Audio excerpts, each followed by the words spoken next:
All right, so today I'm going to be talking about, rising from rock bottom, rebuilding your life after homelessness, job loss, and or heartbreak.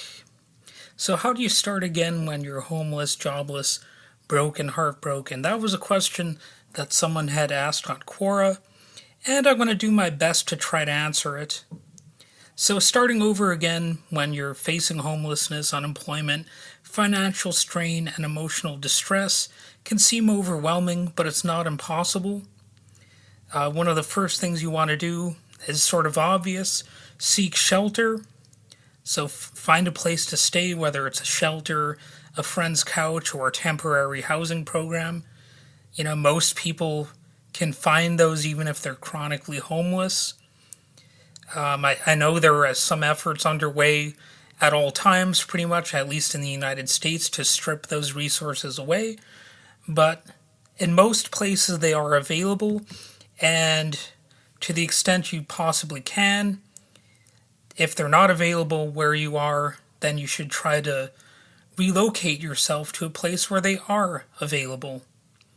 So, stability in your living situation is crucial for addressing other challenges, and that includes accessing resources. So, if you want to do that, you'll want to look into government assistance programs, local charities, and community services that provide food, clothing, and support for those in need. Presumably, someone in a tough position, and those resources can help alleviate immediate concerns while you work on rebuilding your life. And of course, those are good things to have. So that's why, when it comes to voting and such things, and deciding which organizations you're going to support generally in life, you're going to want to support those who actually provide such services and focus on basic needs. So you're going to want to prioritize your basic needs, such as food, water, and hygiene. Those are basically your higher, most immediate concerns. And many organizations offer free meals and toiletries for those experiencing hardship. And you're also going to want to address your mental health. Dealing with heartbreak and stress can take a toll on your mental well-being. So, like somebody named Courtney Nesbitt said on the website healthline.com, she said, "I believe 100% that a broken heart and emotional pain can negatively affect physical health," and that's true.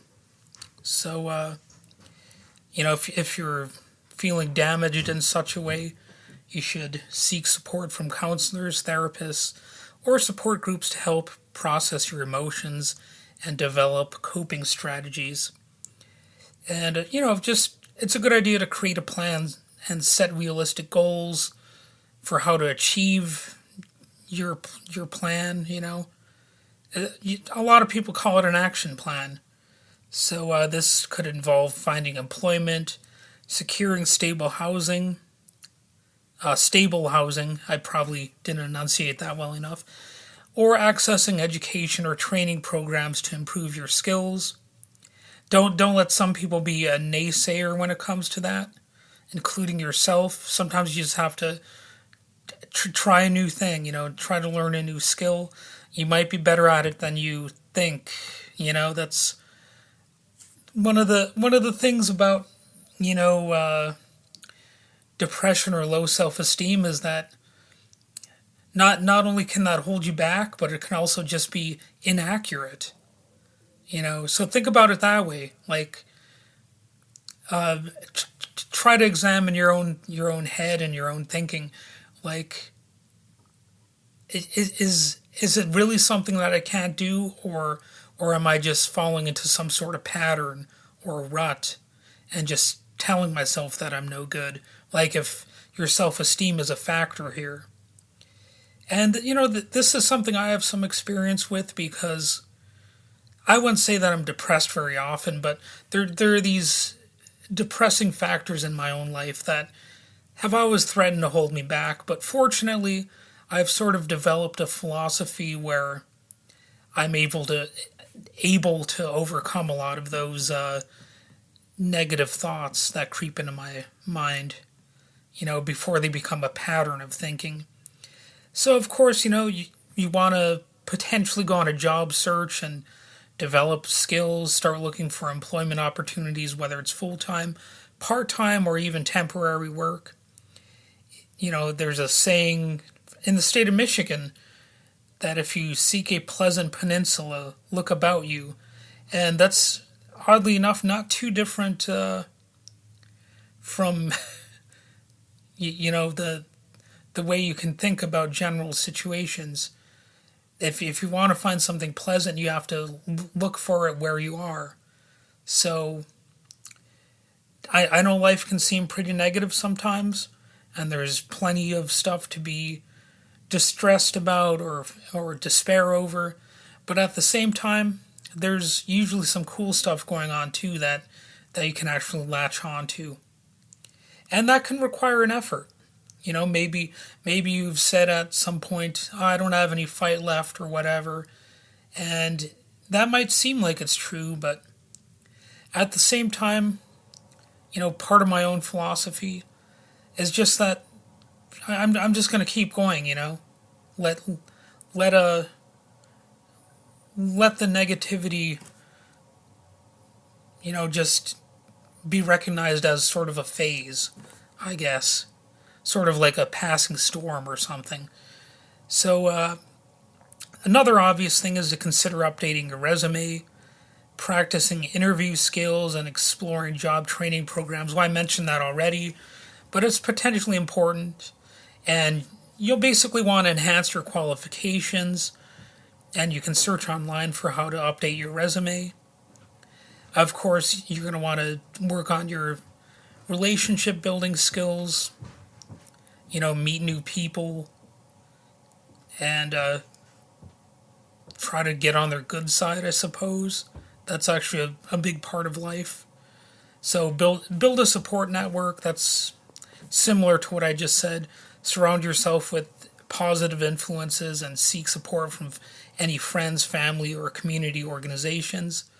They say no man is an island, and that's pretty much true. Well, of course, that can include women too. No woman is an island. Having a strong support network is a valuable thing. Stay persistent and flexible. Understand that rebuilding your life may take time and effort. And there's a saying that sometimes we must break completely in order to rebuild fully. Trust your ability to transform. So that's an unattributed quote, but might be relevant to your situation. Stay persistent in pursuing your goals, but also be open to adapting your plans as needed. There's one way to phrase it: roll with the punches. So you might not want to be too rigid with whatever plan you come up with, because there will be little detours that you're going to have to take every so often. You can't always have your way, no matter how well you plan things out. Not everything's going to 100% go as according to your plan. And stay positive to the extent that's possible. I know there are even some situations where it might seem odd to stay positive, so, like if you're in a really bad spot in life, it might seem like you're being fake, like if you're just putting on a fake smile or something. But it's easy to feel discouraged when facing multiple challenges, but maintaining a positive outlook can help you stay motivated and focused on your goals. That's one of the things about this that is true, because if you're, again, in some sort of depressed mode, it can really function as if it's a distraction. And again, like, those kind of thoughts not only can they lead you astray, but they can just be inaccurate. They can not be true a lot of the time. So you also need to take the good with the bad, celebrate small victories, and remind yourself that you have the strength to overcome adversity. And remember, starting over is a process, and it's okay to ask for help along the way. Stay resilient, believe in yourself, and take one step at a time toward rebuilding your life.